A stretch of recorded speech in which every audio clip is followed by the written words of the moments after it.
That's the Met fans right now. All Met fans are so excited and they just can't hide it. Welcome to Dong City, episode 43, January 11th, 2021. It feels so good to say 2021. 2021.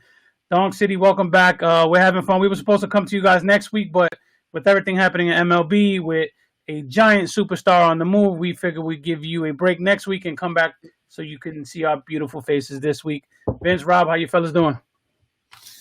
I am exhausted. Just assembled a weight bench and worked out before that and ate dinner in about 10 minutes. And here I am. But, I'm a gamer, so I'm here. And it is Mets celebration week. So this is my reward. Oh, yeah. That's the Mets now. How are you, Rob, speaking of Mets?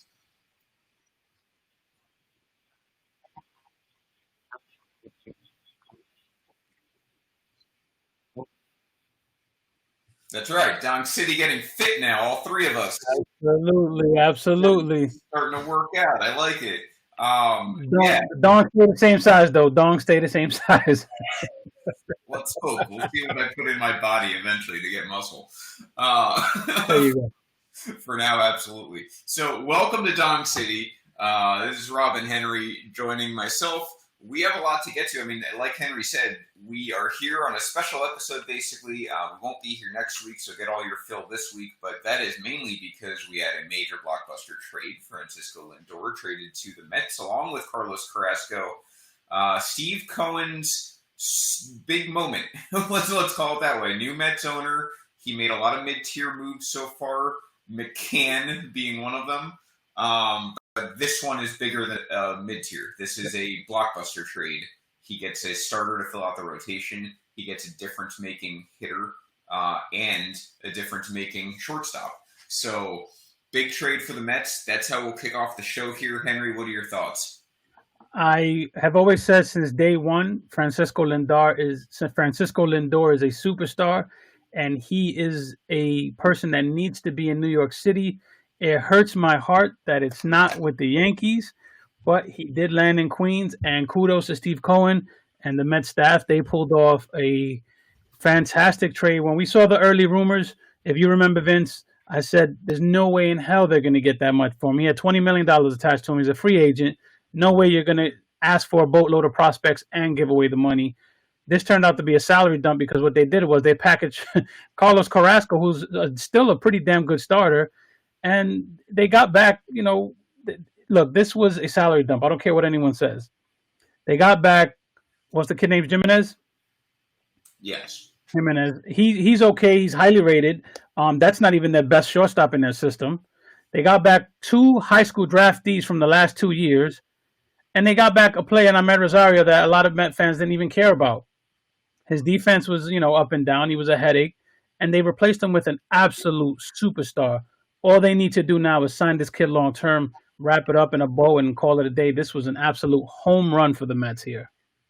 Yeah, I think the last part you touched on is the key. Obviously, now you've got to lock him up. Lindor just came out and said that he's willing to negotiate before the season starts. He won't negotiate in season. Pretty normal procedure as far as baseball players go when talking long-term deals.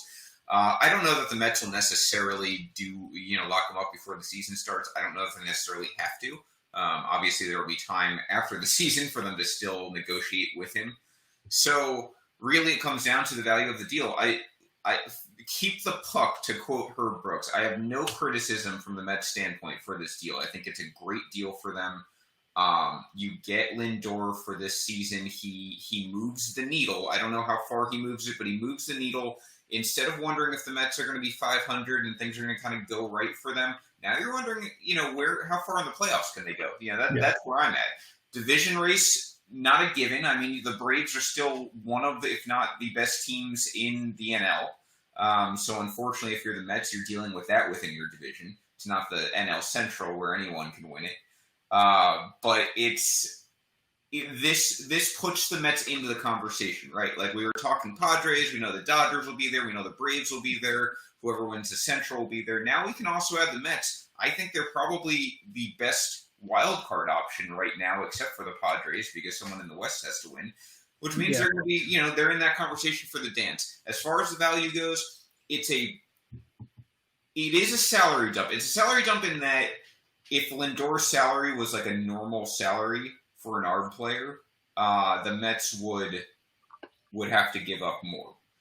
So in that sense, it is a salary dump. I don't think it's a salary dump in terms of, say, the Yu Darvish trade last week. You know, the Cubs basically got. I actually think the Cubs got more for Darvish than. I don't agree. The Indians did. Maybe if you factor in Carrasco, I'm not a huge Carrasco guy. I like his salary as far as his value, but where he's at in his career, what has happened to him the last 2 years, not, he doesn't wow me. But for what the Mets needed, which is a 3-4 starter, that's plenty good.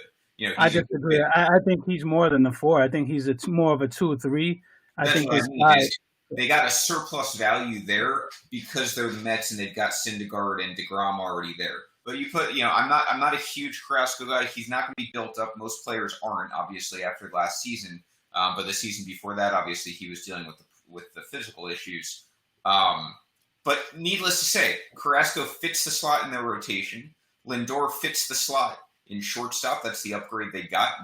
Premium defender in middle of the infield. You can ask more than that. He changes that lineup. If they lock him up, he adds to the core, which is a nice core. McNeil, Conforto, Alonso, Lindor. I'm missing one who I like. I can't think of her at the moment. But I mean, that's what you want out of a World Series core. Mets really did well for themselves. I think the value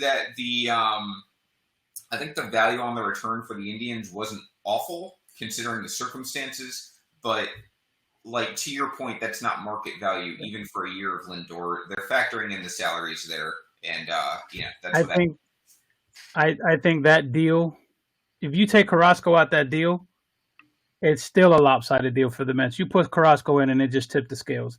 And for Carrasco, it's a sweetheart deal. You're going to a pitcher's park. You're going to a place where the pressure's not on you because a guy of his caliber just happened to be a throw-in in the deal. Yeah. You get to come to New York, huge Latino contingent in New York. He's also from Puerto Rico. He's gonna have fun here. And you know what? He has the leukemia story. He just beat leukemia. And if there's one thing New Yorkers love, is they love a success story. They love people beating the odds. They love that kind of shit. They're gonna eat it all up. This deal was a home run, man, and pun intended. He seems like a stand-up guy too. You saw the Indians players reacted when he was going through the leukemia situation.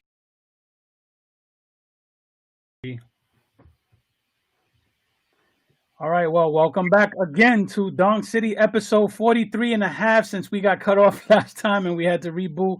Sorry about the technical difficulty, folks, but here we are back. Vince, where were we? Well, yeah, if you're a Mets fan, you can see the first 12 minutes of the show, and you're all about the Mets. But now we're past that. We're going to get into trade rumors. Real quick, it's funny. We get a lot of flack, mainly because of Rob, that we're Mets haters, mainly because of Rob. And, of course, the one time we do a show and we, across the board, give kudos to the Mets, the audio and the video is choppy and we can't go do it right. So, also, Rob. So there you go. Rob did host, so that was probably on purpose. But like Vince said, the first 12 minutes are on the episode here. So have fun with it. Where were we, Vince?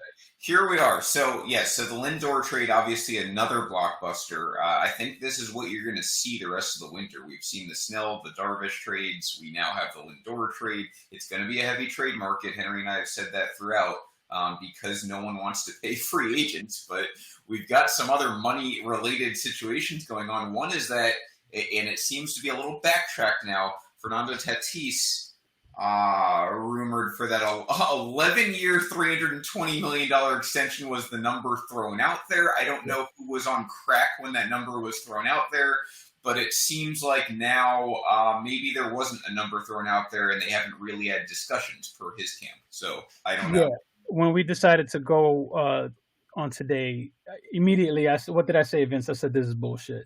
Yeah, I said I'm not buying it. There's no way it makes any sense for San Diego to engage in this kind of contract for a player who's 22 years old, who is still in year 3 of his rookie deal, which means he's making league minimum, which I believe was $550,000 last time I checked.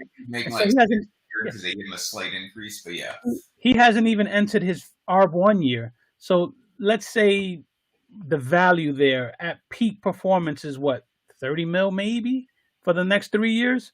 There's no way San Diego's giving up that kind of value. No way, no way. If you're For gonna see if you're gonna see an extension, it's gonna be in the realm of the Albies deal, the Ozzy Albies deal, or the Ronald Acuna deal. But no way he getting market rate without even sniffing year one of ARB. No way. Yeah, I mean, if you're not so into payroll and figuring out those numbers, here's a general rule of thumb I use. It usually comes in pretty close unless you're the Braves and you get like 50 cents on the dollar for your players. Um, Acuna got, I believe, what was it, 10 years, 120 million, something like that.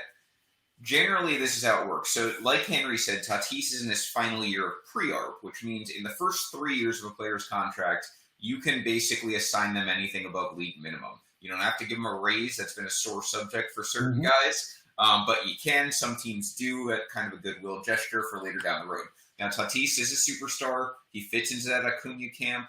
He fits into the other guys of that ilk. He's a middle infielder for whatever that's worth. So anyway, this is how I generally look at it. Year one of ARB, they don't just like skyrocket your salary. I would say he'll probably make in that $4 to $8 million range in next year when they first go to ARB. Year two is generally somewhere in that 12 to 18, 12 to 16 range, and year three can be anywhere in the 20s. We saw Lindor at 20. We saw Mookie Betts at 27, which I think is the record. So if you add all of that up, you're talking, you want to take the 6, you want to take the 12, that's 18, you want to take the 25, we'll call it.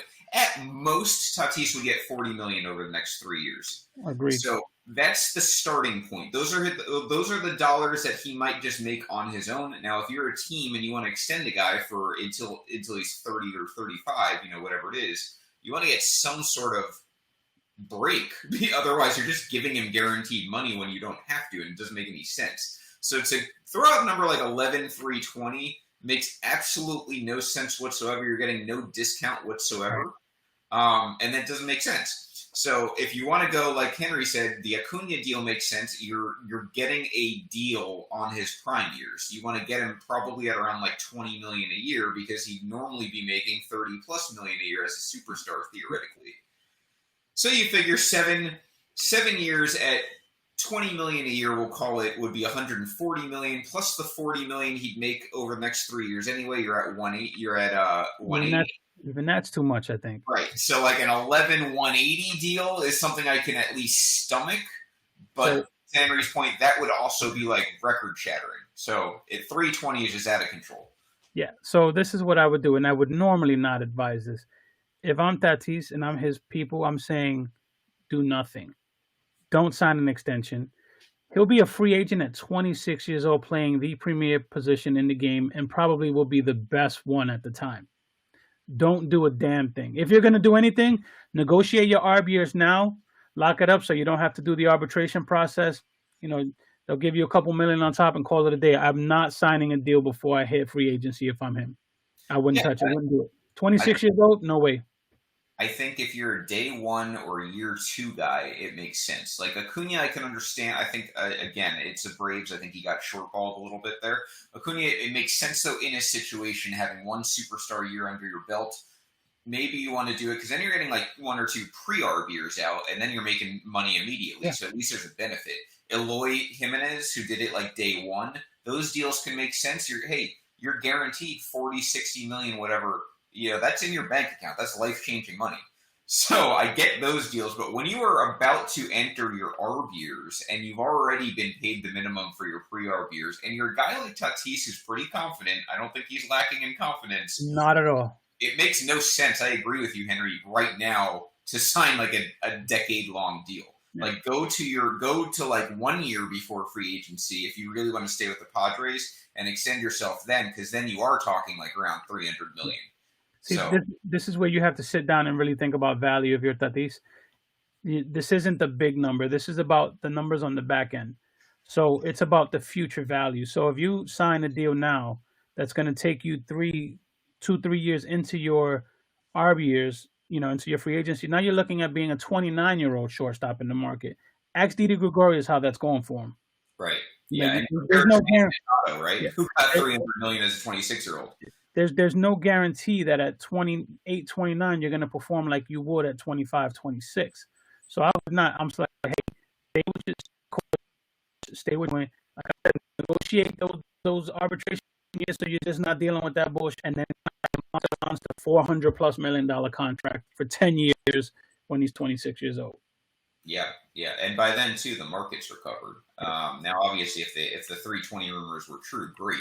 I would jump on that in a second. But and to Joey in the comments, Juan Soto was like, "Do it, get the money," because Juan Soto got to get paid. Yeah, I mean, if you're starting to throw out $300 million deals to guys in their year 3 season, that's not a good sign for owners going forward. By the way, that would be all of this happening is why Evan Longoria will probably be in the Hall of Fame because he's the first one to sign this kind of deal, and they've all just they followed the blueprint. He was, and to the Rays' credit, it really worked out for them. Yep. So. Yeah, I wanted that. He's made a shitload of money and still probably didn't make enough money throughout his career. Yeah, no, he. I mean, the Rays won that deal. I wanted that for Gleyber Torres, and Yankees just don't do things like that. Although sometimes they should. Yeah. So, yeah, we'll see. But I that Tatis deal is not happening. Another guy in now we get to the trade rumor side of things. 2 players came up in trade rumors this week that seem to actually have some legs. One was Andrew Benintendi, who kind of a guy, we've speculated throughout the last year or so. He is a good trade candidate for the Red Sox. Yeah. But that trade value to me keeps getting lower and lower the more he seems like he doesn't enjoy playing baseball. Yep. So it's you can shop him. Benintendi to me, he's becoming more of a dime a dozen guy. Still love his hitting profile. I think actually on the Yankees he would be a great fit. It would never happen, but he would be a great fit in that lineup. But now you're talking about a guy who might hit 20 home runs. He's not really a 300 hitter. He's got a decent on base percentage, but those guys are kind of a dime a dozen at corner outfield, and his speed is getting too slow for center field, which really kills his offensive profile. Yep. I mean, you could turn around and you're going to go get an Adam Duvall type and you get the same production at a fraction of the cost. It doesn't. Those guys like that aren't making that kind of money. So if they trade him now when his value is less, I don't expect a huge return. It just if they're going to trade him, it's to get rid of that money that's coming up and see what you can get for him and hope your scouts hit a home run. Yeah, so that's the thing, is that I understand why the Red Sox are shopping him. It makes perfect sense, especially you've got Verdugo there. You don't need to put a lot of money into Benintendi long term. I don't think that's a guy who sets you over the edge. I think that's a guy you want to get trade value for, but his trade value is dwindling. So just like Jackie Bradley back in those Jackie Bradley for Jose Abreu rumors, which was never, ever, ever going to happen, temper your expectations if you're a Sox fan on a Benintendi return. I think you're lucky to get a top 15 prospect at this point from a good team. Yeah, I agree. So that's one. The other one now is Chris Bryant. Speaking of tempering expectations, Chris Bryant's name has been mentioned in the trade market. Interesting guy, because in 2018, this guy is a superstar top 3 third baseman in baseball, and he was also playing multiple positions, or at least was capable of it. Now he's a guy who's struggled for back-to-back seasons for various reasons. He's a top 10 third baseman in baseball. What would you think his trade value is? He's still in his late 20s. He's not old by any means. Yeah. Another year left on his deal. What do you see there, Henry? The problem is Chris Bryant's been hurt a little bit. He's been hurt, and he's got that history with the Cubs where they really fucked him over. He should have been a free agent probably 2 years ago. They for sure should have traded him after 2018 when that thing was starting. They really fucked him over. They maximized the value on him, and they're going to dump him. I don't think they're going to get any huge return. They'll probably get similar to what Lindor went for, maybe a little less because he's not as good. But I don't think the Cubs, and basing on how the Cubs botched the Darvish deal, I don't have any confidence in to come away with a top level prospect here for him. Yeah, if anything, that Darvish deal just tightens the butthole of the Cubs front office. You can't screw up another one. I mean, this is the thing. We said this when Darvish was traded. If you're the Cubs, part of a rebuild when you're dumping salary is you have to start getting value back. Like, you have to rebuild that farm. That's part of the deal. And the Cubs have a very barren farm system. It doesn't have a lot of chips in it, and your core is aging and obviously not good enough now to win a World Series. It wasn't good enough last year either, or the year before that, and I knew that, and I've said that. Bryant should have been traded in 2018. They didn't do it. Rizzo should be a guy who should be traded, or Baez. Like, I mean, it just make up your mind if you're the Cubs. You just traded Darvish. You're obviously in a rebuild. Now you have to start getting the value back in the organization. Here's the other thing that hurts the Cubs. So now that Lindor's gone, now that Cleveland just absolutely said, even though we were competing last year, we're just not going to compete because they could have gotten market rate deals for players on the major league roster. They got to trade Jose Ramirez at this point. So there's a superstar third baseman in the market that is going to probably get traded. There were Nolan Arenado rumors, which I don't see happening because now you have Chris Bryant. Now you have Jose Ramirez out there. Matt Chapman rumors. We've seen that earlier. Bring him over. Mm-hmm. Bring him on board. Yeah. But I think Jose Ramirez will be traded, and he'll fetch the biggest haul because he's 31 years old. No, he'll be 31 when he's a free agent. I'm sorry. He has 3 years, $35 million left total. Yeah. That's peanuts for what you get. Yeah, that's peanuts for what you get. He's a superstar. He's worth probably $35 million for one season. So he's going to hit the market, and that's going to drastically hurt the Chris Bryant market. So I don't see the Cubs getting a big return for Bryant here. I think they're going to take another L. Yeah, no, I mean, I think like most of their deals since that 2017 season when, in my mind, the franchise started to really torpedo itself, they missed the boat. And now you're to Fami's point, you're better off holding on to Bryant, try and rebuild his value the first half of the season, trading him at the deadline.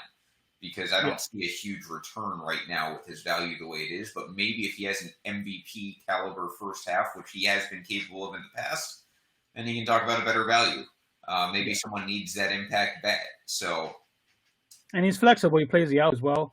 And to answer Ricky's question, Ricky was asking, who would I rather have, Bryant or Ramirez? It's not even close. J-Ram by a mile. Yep, I agree with that. I'd rather have Ramirez. Ramirez plays multiple positions in the infield that are beneficial to the Yankees in particular. And Joey, hysterically, is right in my head because as you were talking, Henry, in my mind, I'm like, if you got Matt Chapman to the Yankees, where would you put Gio? Because Chapman himself is probably the only third baseman in the AL better than Gio defensively. I would put Gio I love Gio, but I love Matt Chapman more. You figure it out. Yeah, if you're not signing DJ LeMahieu and you want to save yourself $20-25 million a year, put Gio at second, and then your job for Glaber is a lot easier with Chapman at third and Gio at second eating up that range. Look, so you give me Matt Chapman and it's Dong City for real, for real. Yeah. So I'm all about that. Gio's shown he's pretty flexible. I think he's also a team first type guy, so I don't think he'd have a problem with that. But that would be my answer. It was immediately what I was thinking too. Is you're obviously moving Gio if you're able to get a guy like Chapman over there at third. Yeah. So I'm really upset that Ricky even asked that question. Like Chris Bryant or J-Ram. Like, come on, man. What kind of question is that? Yeah, it's. I mean, Ramirez at his salary for the amount of control you get for the talent he has. He's a switch hitter too, or he's a lefty. Look, Ramirez is everything Bryant hopes to be. Yeah, and also, you're asking us both Yankees fans. He's obviously a perfect fit for the Yankees lineup. That's the exact type of hitter that they need to add, and they just aren't. Speaking Vince, of hitters, we're not getting him, Vince. No, of course not. I mean, no, there's no. That would be a guy Cashman should get, but that's going to cost way too many prospects that he doesn't want to part with. So you know who? If I'm the Blue Jays are rumored on all the third basemen. If I'm the Blue Jays, I'm saying, okay, let me go get Ramirez. He fits my lineup better than Lindor because now you don't have to move Bo Bichette off of his position. They got the farm to do it if they wanted to. If I'm the Blue Jays, that's my target. So. If you're the Jays, here's a thought, because I'm, with the DJ LeMahieu kind of standstill that we'll get to later. If you're the Jays, they've got their own standstill with Springer. They're set to be rumored into DJ. I've got my thoughts on that. Why not make a trade for Ramirez with some of your prospects that you still have, and then go sign Springer? Yeah. Because you can afford both at Ramirez's salary, and then you've got a lethal offense, and everyone is in their prime. Yeah. Do they allow Hispanics in Toronto? I don't know. We're gonna have to ask resident Aaron Zook on that. I don't see many, but we'll have to see. Um, Maybe in Montreal, but I don't know about Toronto. yeah, a guy who was rumored to go to the Yankees earlier this winter, and thank God he's not. Kyle Schwarber has signed with the Nationals. That's another update there. I actually don't mind that deal for the Nationals. I didn't want him for the Yankees. He's redundant. But he's going to the Nationals, joining that offense. Fine deal. Didn't really cost them much in terms of money. It is what it is how I best describe that. I'm not a big Schwarber guy, but I think he can make an impact on certain teams. I think this is the perfect deal for both teams. It fills a void for the Nats. It allows Schwarber to have a 1-year prove yourself contract and hit the market again next year. I think it was $7 million with a $3 million buyout, $10 million basically. That's a slam dunk for both of them. That's a Gardner special. And knowing the Nationals is probably deferred, like 9.5 million of it is deferred to like 2035. We'll still pay him until he's 60 somehow. Yeah. But yeah, I mean, so that's a nice deal for the Nationals. Schwarber finds a home. That saga's over. Yeah, going back to Joey's point about Vlad. I mean, yeah, Vlad is at third technically. You move him to first. Vlad is about to eat third base. So. Yeah, you move him to first. Yeah. I think it was already rumored that might happen. That's a very simple move to me. Look, I'm a big defender of defense at first base. I think it's totally shit on in the current league with current analytics. I think it's way. It's not shit on. We've had this discussion. It's not shit on. It's just, no one appreciates a great defensive first baseman. That's not true. You can appreciate a good first baseman, but the defensive analyst weights it appropriately. You just don't agree with the way it's weighted. In this case, though, when you're Vlad and you're in the beginning to middle of that the Weird Al Yankovic fat video where you're just like getting increasingly larger. Well, he did lose weight. No, to his credit, he lost a ton of weight, but he's looked like shit. He looked like shit defensively in the winter leagues. He's not going to keep that weight. Like, it's no disrespect to Vlad, just someone with that body. Good boy. Yeah, he's struggled with weight all my life. He's never going to stay in shape, just like Rafael Devers, just like Tony Gwynn. I was a skinny guy on the podcast going to tell the fat guy, somebody who struggled with weight his whole life. Get the fuck out of here.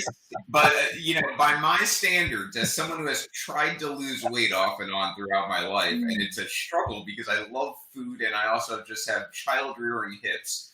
Someone like Vlad. Boo fucking who? Someone like Vlad is never, ever going to stay in shape, just like Devers. They're the same type of body profile to me. I don't see it. Move them to first now and just capture that value.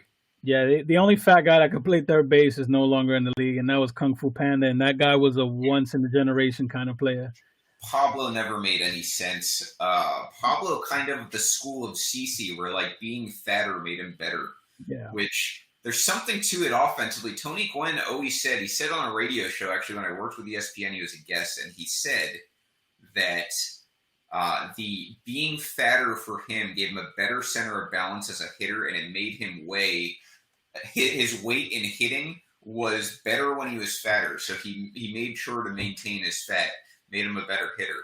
And that always stuck with me. I think certain guys are just better at a heavier weight. So using that school of thought, I think being fat makes me a better human. So in order to be the human that I am, I'm going to keep eating, all right? I think that we need to develop a BMI analytics. It's a weight to value of human being that I think could be very beneficial in this world. Plates over average. Yeah. You've got a lot of weight, but you also have a lot of value as a human being. So your ratio there is still really good. Yeah, like I said, Kung Fu Panda was an anomaly. Vlad is going to be very similar to Miguel. They're going to try him in positions, and he's just going to settle at first base or DH if we ever get a universal DH. Which we will starting in 2022 or 2023, depending on when baseball resumes after this season. Yeah. Guaranteed from me. You heard it. Yeah, so that's the Schwarber deal. Speaking of guys who were fat, now are kind of ripped. Now we go to the Angels. We're gonna shift around here Here's your scandal of the week that very loosely involves the Yankees because they always seem to like want to tie the Yankees into these scandals. The Angels staffer doctoring balls. That's my favorite topic of the day, by the way. He has released Garrett Cole's text messages. Garrett Cole, by the way, when he was with the Astros, but every article you read says Yankees pitcher Garrett Cole has a picture of him with the Yankees. Of course. When he was with the Astros, he requested that balls be doctored. I know a lot of people are going to want to see our take on this because they think it's remotely comparable to what the Astros were doing with the relays and whatnot, and it's not. It's illegal, I'll give you that. But first of all, he was with the Astros, which only makes that worse. Verlander's also been accused by Bauer of doing it, and I believe everything Trevor Bauer says. And at the end of the day, though, the difference here is that we've seen a lot of hitters across baseball say that sometimes they prefer. I was going to touch on that. Yep. You use that substance, especially in inclement weather or cold weather, so you're not, or hot weather if your hands are sweating, so you don't kill them. So this isn't an all bad thing where hitters are going to be up in arms about it. It's kind of like deflated footballs in football. Like some quarterbacks do it, and players are like, I don't really care. This is a nothing burger to me. I mean, I laugh because if you read the headline from any city that whatever player was attached to it, it was a different headline. You know, Justin Verlander implicated in this. You know, Garrett Cole implicated. Dylan Bundy was in a. And I laugh because it came from an Angel staffer, and I'm like, if that was the case, wouldn't the Angels have some good pitching because they've sucked?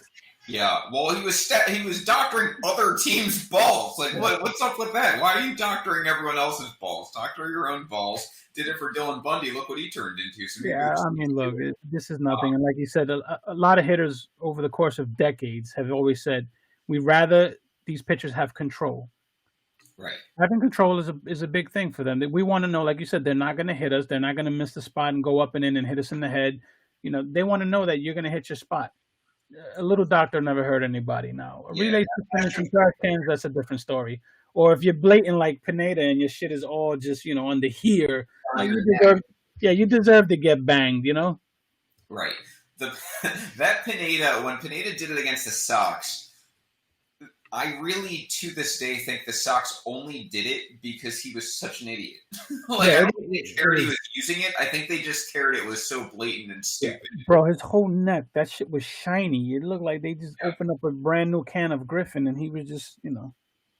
But my takeaway. You gotta get banged for being stupid. My takeaway from that is if you're the Angels, please just doctor your own balls so it doesn't become a big issue. And, it's always better when you doctor your own balls. Yeah, for sure. I mean, everyone wants to doctor their own balls, and you can use it for spin rate. Fine, I get that's kind of an advantage for pitchers, but the trade-off there is you're not drilling people, which I think hitters appreciate. I like Rob because Rob is in the bottom. You can't see his lower half, so he's clearly doctoring his balls right now. Right. Yeah, he's getting in the mood to join the Angels staff. By the way, the other aspect here, if this is the worst scandal the Angels staff's going to have this winter, like they're really improving because. Wait. We mentioned the Angels, and it reminded me, where did I put it? I just want to trash the Indians one more time. Yeah, go for it. Big fuck you. The Indians are currently on pace to spend $35 million as a team. Mike Trout makes $37 million by himself. That's unbelievable.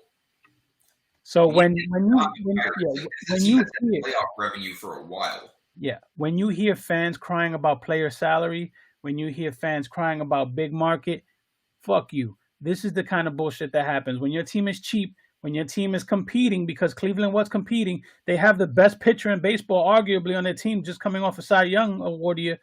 When you do all that and you strip your team down to $35 million a season, fuck you. And you've had not one, not two, but three superstars on your team. You have no excuse to strip it bare bones. This is shitty ownership, and I hate it to a core because fans will cry that it's all about the players being greedy and this and that. This is the kind of shit that I hate. They raised their ticket prices and everything when they made the World Series and choked. Every year, they've had Corey Kluber in his prime, They've done absolutely nothing but increase attendance, win games. They don't win the big games, make a shitload of money, and now that they're not going to make as much money, let's tear it all down and get rid of all these stars. Oh, and by the way, you have an MVP candidate who's cost controlled in Jose Ramirez that we mentioned, and you have the reigning Cy Young who's also cost Three controlled. superstars, bro. They have three superstars on that team. There's no reason to be trading your core. There's no reason you can't lock up players longer. And they've sold everything that can't be tied down right now. $35 million is ridiculous if you're the Indians. Even in a rebuild, they should be around 60 or 70. Yeah, you got a handful of teams that are scheduled, a handful of players that are scheduled to make more than this entire team. And they're not going to spend a dime this winter. That's the worst part of all. There's no excuse for it whatsoever. No, there's none. We live in a world where the Twins make more moves with money than the Indians. Hello. We live in a world where the Padres spend more money than the Yankees. I mean, this is it's a bizarre planet we're living on right now. And that segues us into what are the Yankees doing right now? Wait. Before we continue, this is hilarious. I had to Google it. The Pirates are scheduled to spend more money than the Indians. Yeah, I had a feeling. I mean, 35 is really, really low. Like, it's hard to have 25 to 40 players paid, and 35 million is the total. Yankees might be their goal by the end of this winter, is to just cut as much payroll as possible, baby, because when you're in a World Series window, the first thing you want when you're paying the highest prices as a fan is to just see your team not spend a dime on anything. And that's what we're getting from the Yankees. They extended Zach Britton, and at first I was like, oh, maybe they're like going to use their sense and try and win a World Series. But no, we've got Chacin. I don't know his first name. I don't care. Chacin. Yeah, okay. He's been signed. Greg Allen, he of the .298 career on base percentage has been signed. He's got speed, guys, so look out. And DJ LeMahieu's in this purgatory where the Yankees are like, we will offer you $80 million. He's like, I want 125. They're like, we will offer you $80 million. He's like, I want 110. They're like, we will offer you $80 million. He's like, I'm going to talk to other teams. And they're like, we're going to offer you $80 million. Yeah. That's where we're at. But DJ LeMahieu did it to himself. I'm sorry. He did. We were talking about this right before we went on. I am as big pro player as possible in terms of deals. I very rarely take the owner's side, but this winter, when you are 32 years old or turning 32 like DJ is heading into the season, when you're George Springer, who's also in his early 30s, when you are Trevor Bauer, who isn't in his 30s but is just in this pandemic winter and asking for like $40 million a year, you have to see the writing on the wall. Yeah. None of them are going to get their asking price. None of them are going to get within 10 or 20 million of their ask price. And I don't believe the Mets have been the boogeyman all winter because Steve Cohen's a new owner. They just use their money as brilliantly as possible, absorbing your salary instead. And all they've done is sign mid-tier free agents. And that's, you can argue Springer. I get the argument. I still think Springer's going to end up with the Blue Jays at their price. But the other boogeyman is the Blue Jays. They're going to sign all these free agents, and I will believe it when there's offers out. Like they haven't even made an offer to LeMahieu, and they're supposed to be heavy, heavy favorites to sign him now. But this is how you use money. You're supposed to use money just like this. The way Steve Cohen used money is how you're supposed to use money. There's a team strapped for cash. They have a shitload of talent. They're more concerned about getting rid of money than they are absorbing talent. So you rape them, and that's what happened. And that's how the Yankees should be moving. That's how the Dodgers should be moving. That's how the Red Sox should be moving. So I'm happy when I see teams do that because teams like Cleveland don't deserve it.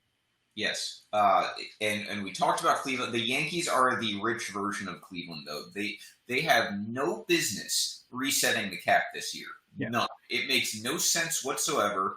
It's you're talking about $40 million in payroll that they could be spending and they're not, and that wouldn't even exceed the top cap. And instead, they're going to cut that $40 million. They're looking to bring DJ back, have largely the same offense that's failed year in and year out, failed to stay healthy year in and year out. And, oh, by the way, they lost 3 starters, haven't replaced any of them yet. They lost, Adam Ottavino's confidence has been gone since the end of 2019. They haven't replaced him or found a replacement for him. They're relying on Luis Severino, who's missed the last 2 years with injuries. They're relying on Domingo Germán, who just got lit up in the Dominican League, Yeah, he did. relying on him to come back and be a 2 or 3 starter in Cashman's words. They're relying on Jordan Montgomery, who has not had a full season after Tommy John, to come back and be a workhorse for them. They're relying on Clark Schmidt to take the next step, Davy Garcia to have a great full season, and none of it makes any sense. It's an embarrassment if you're the Yankees front office right now to do what they're doing and think that fans shouldn't be able to see right through that. And some won't, but most do. And I just wouldn't, as a Yankee fan, it doesn't please me. It shouldn't please you either. Look, you know where this is going as a Yankee fan. This is going to re-signing Masahiro Tanaka and not re-signing, but bringing in a guy like Taiwan Walker. Those are the two guys the Yankees will probably get. Fill out the rotation and pray everything else works out. That's what they're going to do. I don't even know if they're going to bring in 2 starters. I'm very confident they're either going to bring in, like you said, a trade like Taiwan Walker, who wows no one. Oh, he's a free agent. Like Tanaka, who they're familiar with, maybe they can get at like $8 million a year instead of the 24 he was making or 22 he was making. Or a guy like Corey Kluber, who's a total reclamation project that they can also get at like $8 million a year, but he might have upside. Any of those 3 guys would be the top of my radar if I was a betting man on the Yankees. None of them are a final solution for this team. Yeah. And I don't think they'll sign 2 of them, which even that, for me, in a like tempered expectation winter would be okay. And they won't even do that, I don't think, especially if they bring back DJ, because then you're talking maybe 1 more signing. I love the idea of Kluber. I think if it would have happened, it would have happened already. So that makes me think it's not happening. He did just throw, like not long ago, like a week or 2 ago. I don't know what his market looks like. I haven't heard anything. I don't know anyone who's making him offers, So, what they're waiting. That was a week ago. In 1 week, we've had people storming the Capitol. We've had Francisco Lindor traded. So a lot can happen in a week, all right? Yeah, no. We have Bill Belichick declining the Presidential Medal of Freedom, whatever the fuck. Rightfully so. Come on. Hey, look, we just signed Chacin and Allen like within a week of each other. So, I mean, you're right. Anything is possible. Bring Kevin Garnett on the show. You can talk about Yankee signings. Michael Kay, by the way, the biggest. Those guys are going to give me the Johnny Ortega Popeye's chicken sandwich face, you know. Yeah. Michael Kay, the biggest Yankee shill of all, even on his show had criticism for the Yankees, being like, okay, you don't want to sign anyone who's going to like help put this team over the edge, which they've been on the edge now for 4 years. Why are you just messing around with DJ then?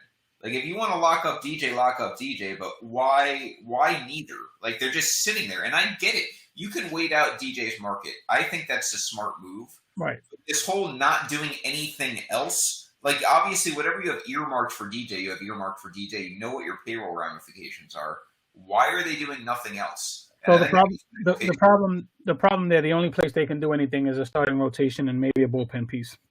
The rest of the diamond is really reflective of DJ. If DJ doesn't take the deal, then plan B is Alderton Simmons, that kind of player. Maybe you jump into the trade market and you start, kicking the tires on a Jose Ramirez or Chris Bryant. You have to play other things, but DJ is important to their plans. I think they need to call them up and say, hey, what are we doing realistically? Like, is this the number you're stuck on? And if you're not getting close to this, you're leaving. If that's the case, then go somewhere else. This feels like Robinson Cano all over again. Yeah. Ultimatum them. I've got no problem with that. Yeah. I was saying earlier today, I love DJ LeMahieu. I loved him when they signed him. I thought he'd be a great player for the Yankees. Didn't think he'd be as great as he is. He's had back-to-back MVP caliber seasons. He's done everything you can ever ask. But if you can't get DJ in a World Series window at the price that you absolutely will not exceed to get him, go to plan B. That's it. So Lindor was plan C, so go to plan B, which go sign Andrelton Simmons, at least improve your infield. He's got a nice hitting profile for the team. He's not a great hitter, but he has the right profile for the team. And then go sign another bat like Michael Brantley. It's what's funny DJ. Is the Yankees are in a spot to, if DJ leaves, to replace a fan favorite with a fan favorite, and Didi Gregorius is just sitting there for the taking, waiting to see what the Yankees are doing. Yeah, I can't believe it's resorted to this because I was so pleased when Didi left. But if you're not going to bring back Jesus, if you're not going to bring back DJ, then you have to look into a guy like Didi, who's at least a lefty, plays shortstop well, and kind of slots the rest of that infield better. Because the infield defense, to me, like the rotation's a problem, But after the lack of balance in the lineup, where you have just a bunch of like right-handed softball league guys, after those two problems, the infield defense is like way, way bigger of a problem than anyone's paying attention to. Yep.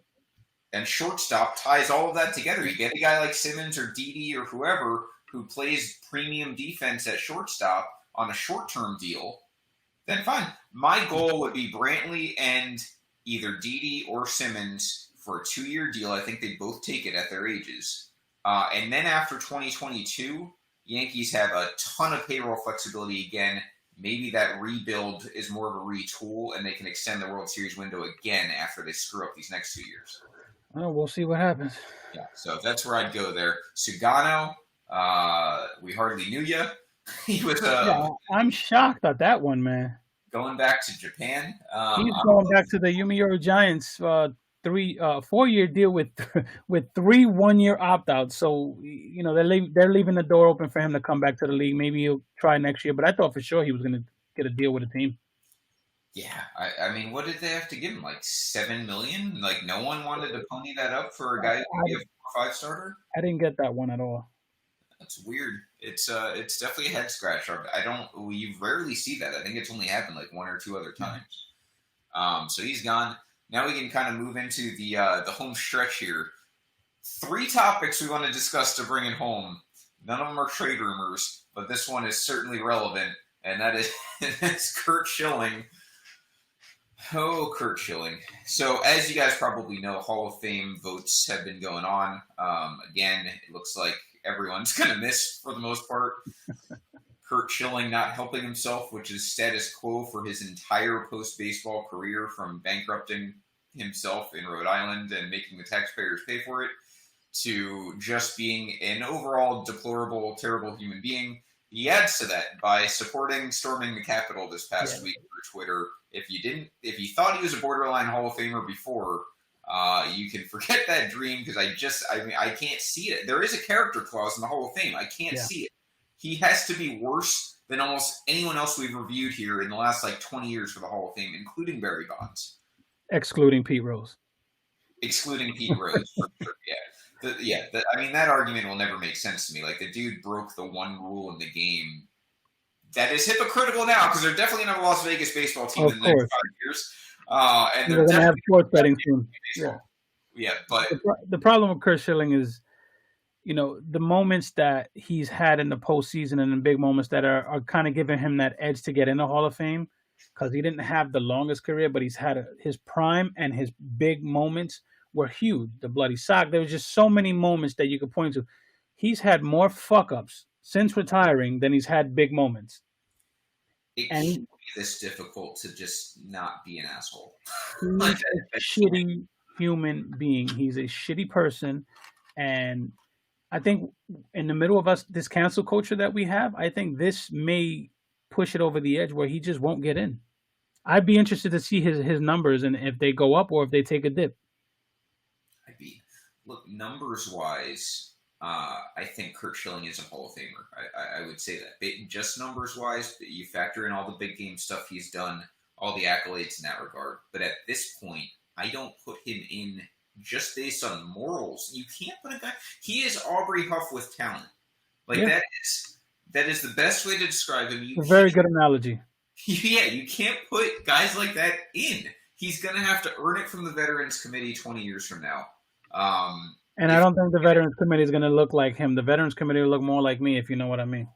Yeah, and not to mention, he's probably going to have 5, 6, 10, 15, 25 more of these screw-ups between now and then. You can't help people who don't want to help themselves. It's not difficult to not be racist, not be polarizing with political opinions once you've retired, not bankrupt states.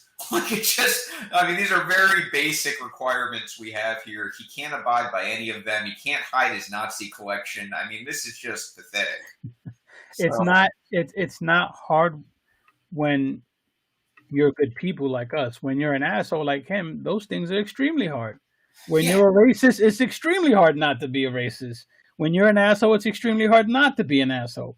And Curt Schilling checks all those boxes. Right. So Kurt Schilling just, I mean, if we had a boonheaded Hall of Fame, he would be in that. So that's got to be some sort of consolation. Yeah. But he's not going to be in the real one anytime soon. I would be I mean, it would just. Major League Baseball's so tone deaf all the time, and we're going to get to that in a second. This would be like the icing on the cake of the most tone deaf thing you can do in 2021. Is it elect Kurt Schilling to the Hall of Fame when he just supported an insurrection of his own country? Look, we've given this asshole enough airtime. Let's go from one piece of shit to someone who is a The complete giant and a beautiful person that we've lost recently. Tommy Lasorda, 93 years old, just passed away this week, and that's a big, big loss for the game, man. Tommy Lasorda, one of those great characters of baseball. Like people want to know, kind of like they want to feel for the history of the game. They want to feel for the culture of the game. When you're growing up as a young baseball fan, a guy like Yogi Berra or a guy like Phil Rizzuto or a guy like Tommy Lasorda, those are the guys you hear the stories from and you fall in love with the sport. I agree.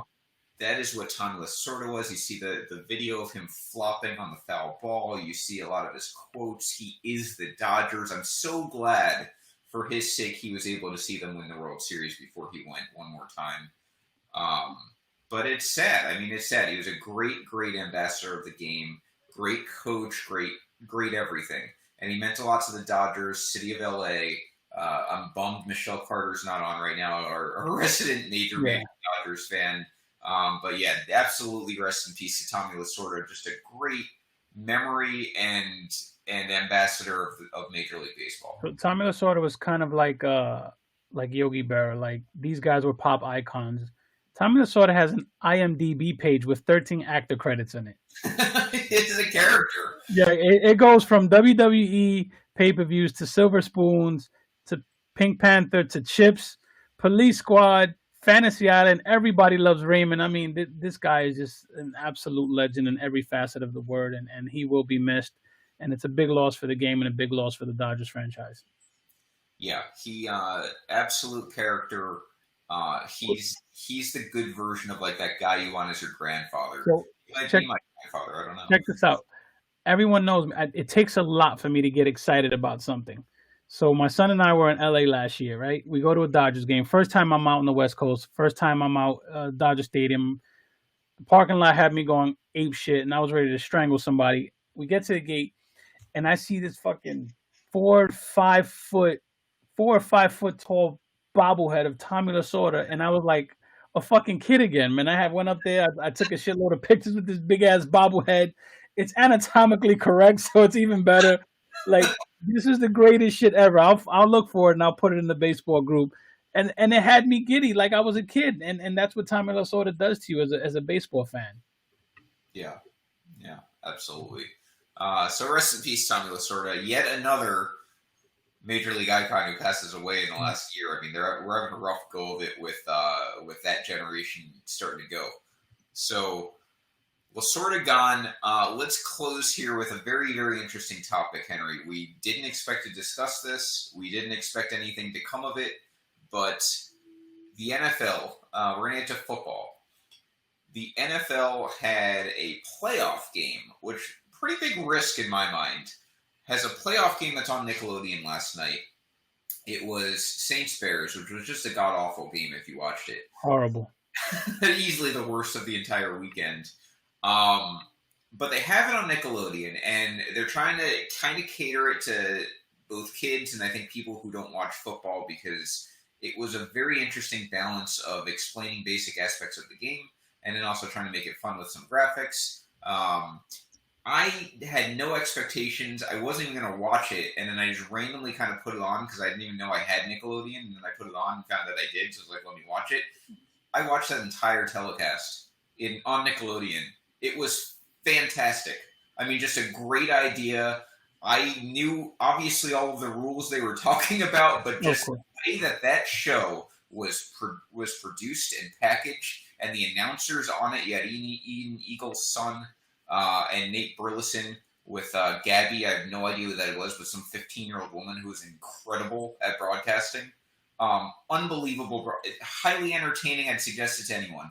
Yeah, I think the way they did that was perfect. When it first came out, I laughed at the story. So what the fuck are they doing?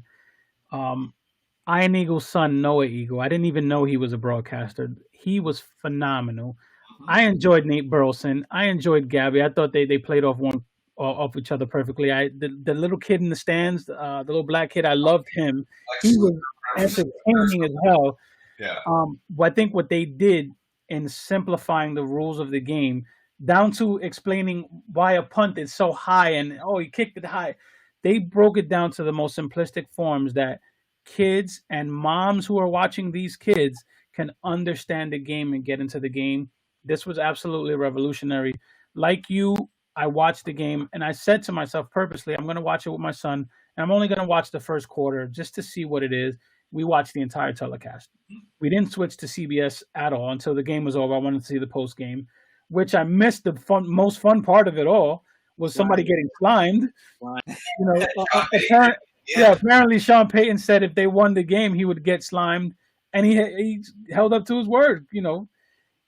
It was fun. It was everything that they needed to do to draw a young fan base. And all I could think about was, why doesn't baseball come up with something like this? Baseball's always last to the game, always late to the party, always falling behind the trends. And baseball, for years, we've been hearing, we need younger fans. We have to do this. Let's play with the pitch clock.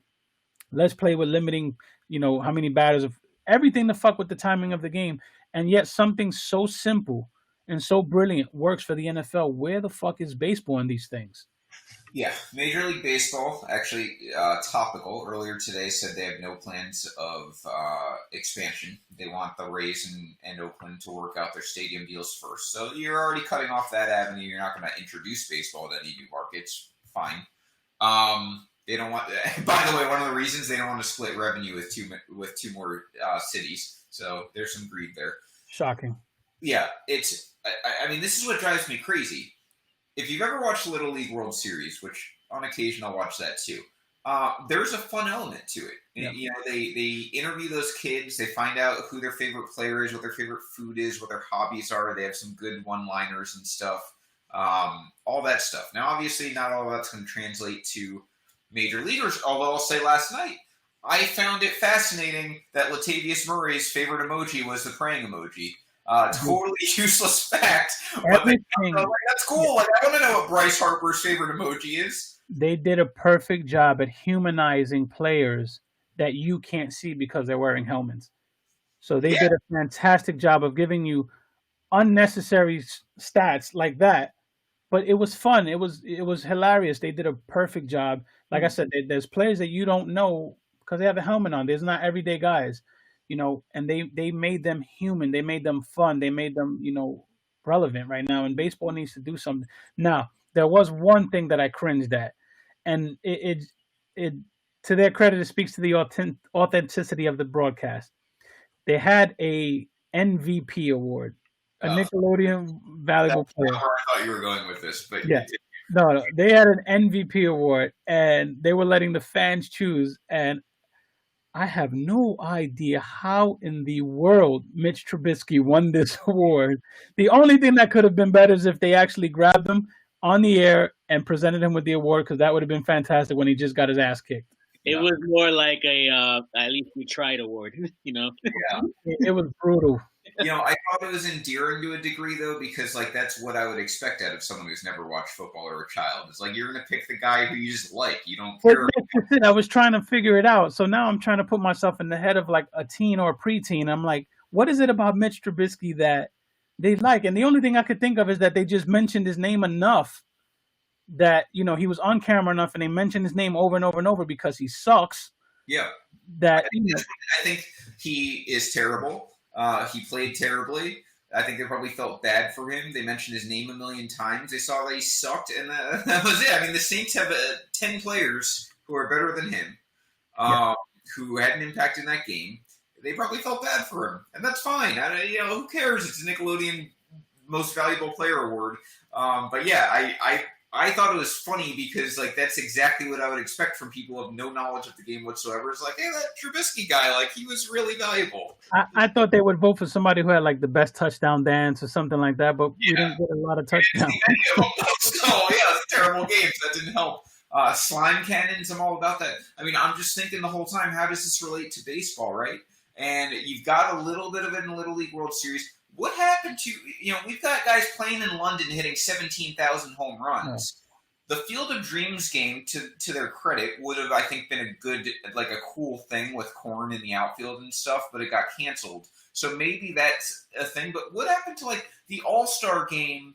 We mic up the players. And when they did it with Charlie Blackmon however many years ago, that was awesome. Like, that was very entertaining. They don't do it in the regular season. They don't do it in primetime games. They don't do it on Nickelodeon. They don't have slime cannons for home runs. That would be so...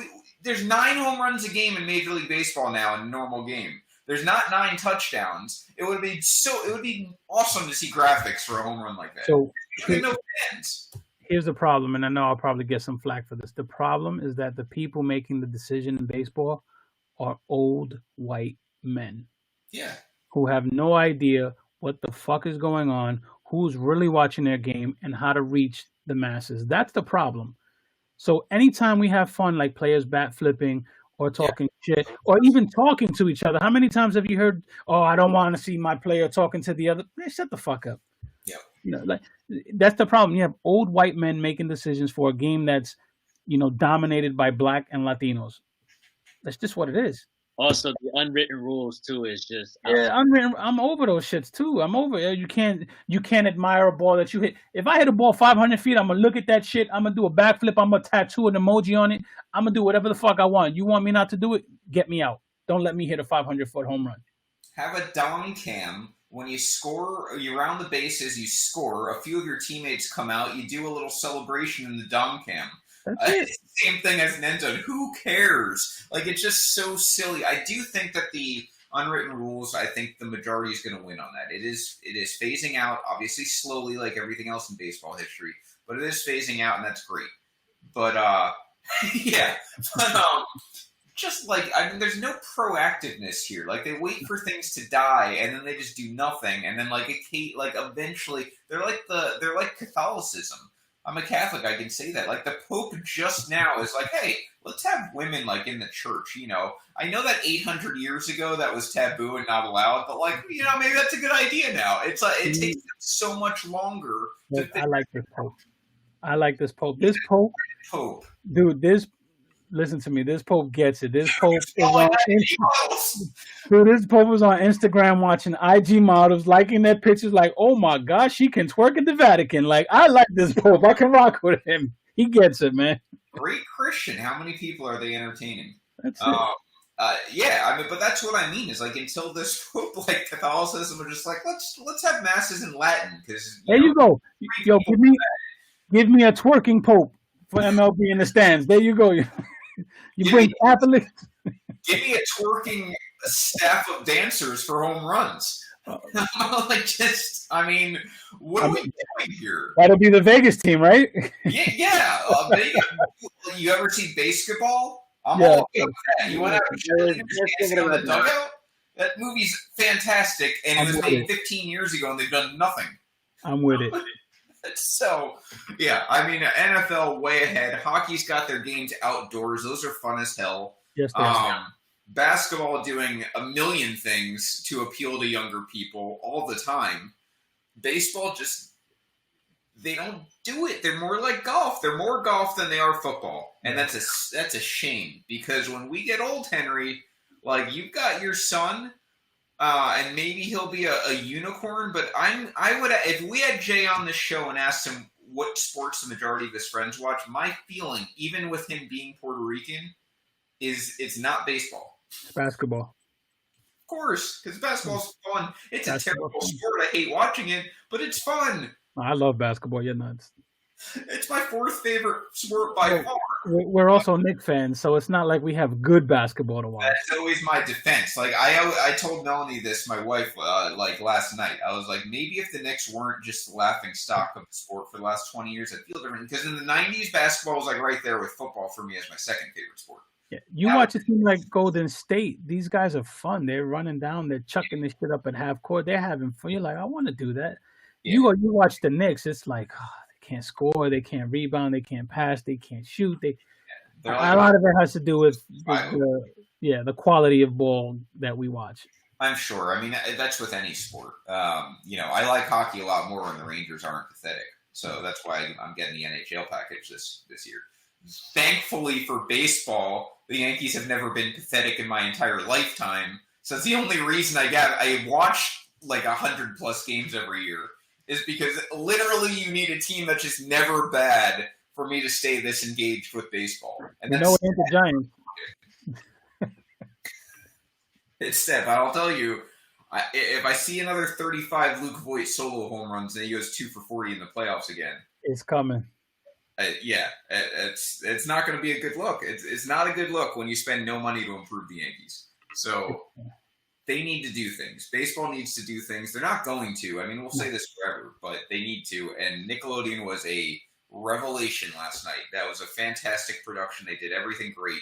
And if anything, I think they're going to be more exotic in the future. They'll have more slime cannons, more graphics, more outrageous things. They'll compare more things to Nickelodeon. It'll be great. And football will capitalize. MLB will be here, talking about OPS.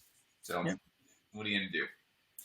Anyway, we are off next week. Call it Martin Luther King Day. Call it I'm traveling. Call it we're just sticking to our bi-weekly thing. Call it whatever you want. We'll be back in 2 weeks. Speaking of football, the Audible is on tomorrow, 7 p.m. Eastern Time. Step Back, speaking of basketball, on Wednesday, 7 p.m. Eastern Time. Yep. Right? I listen to that podcast all the time. I never remember the time it's on. But yeah, 7 p.m. Eastern Time. Great. They do a great job there. So